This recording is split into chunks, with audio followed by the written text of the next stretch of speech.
Hello crafty friends, welcome to another video. In my previous video I made this card, but I had 3 backgrounds left over, so I thought I would put them on cards, and today we could make some embellishments to put on them. So I've mounted them on white, then on black, then on 5x7 card blanks, and I've added some sentiments where I felt they looked right. And I've got here some of the leftover papers.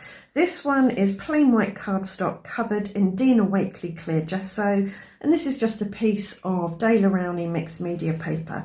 If you want to know all about that, check out the previous video. So for my embellishments, I want to use a colour or colours that works well with this background. This is a mixture of Peacock Feathers Distress Oxide, Uncharted Mariner Distress Oxide, and some copper gilding gum. These colours on here are bluey green, and I want to use a triadic colour scheme, and that is where you take 3 colours from the colour wheel that are equally spaced. So I've got blue green already, and the other 2 in the triad are yellow orange and red violet.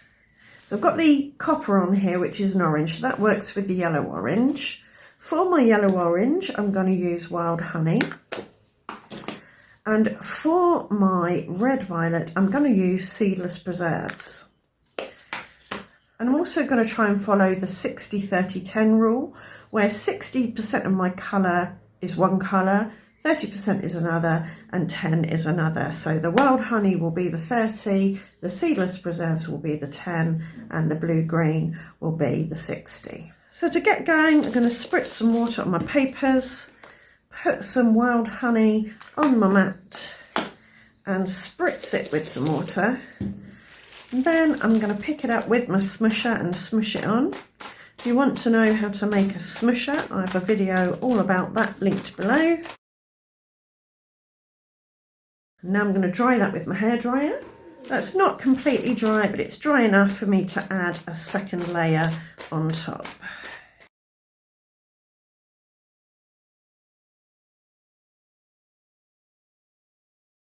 And I'll dry that again. So now I'm going to add some extra visual texture by stamping on this with the same stamp I used on the background. It's a grungy numbers stamp. Not going to cover the whole thing. I want some variation.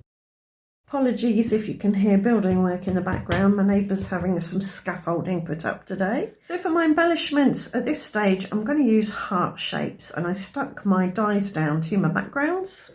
I want to give these a bit of definition, so I'm just going to go around the edge with Spice Marmalade, which is an orange. It's darker than the Wild Honey. I also want to add some black to my hearts, so I've got a gel pen here. And I'm going to do a doodly border on the inside of my hearts.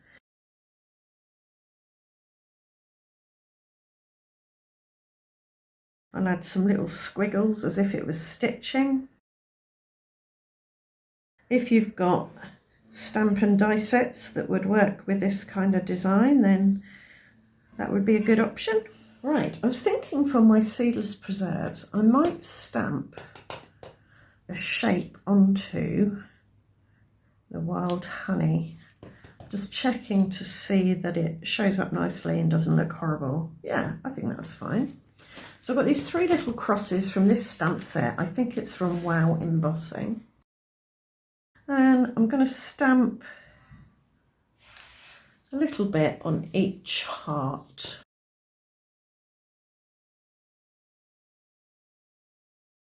I'm just blotting up some of that ink because it's a very juicy ink pad. It's going to take ages to dry. And I've already got messy fingerprints on, but that's okay because that's the style, I suppose. And for a bit of extra shimmer and shine on the cards, I'm going to spatter on some copper metallic watercolour. I could have done this before I did the die cutting, but I'm doing it now. Right, they're dry, and I'm going to put some high-tack white glue on the back and cluster them around my sentiments.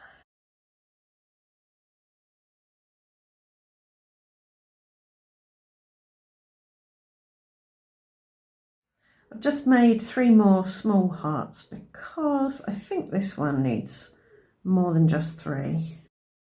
Yeah, I think that will do. a sort of diagonal going on there.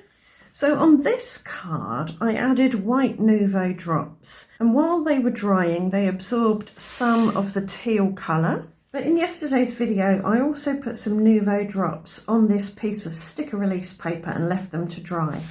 And I can add them to my cards with some matte gel medium, and they shouldn't absorb the ink colour because they're already dry. They can just be stuck on like that, like enamel dots. I might also add some wet ones to these cards just so some of them absorb some of the colour, because it's actually quite a nice effect. And there's a lot of glue splurging out from under these. I will mop that up in a minute with a microfiber cloth. Microfiber cloth. I've added all the dry ones and now I'm just adding a few wet ones, and they will absorb the colour. So there are my 4 cards. These are the 3 I did today. Interestingly, the wild honey, etc. is much bolder on the mixed media paper than it is on the gesso treated white cardstock. But you can definitely see the difference, I think, between the white cardstock and the creamier mixed media paper.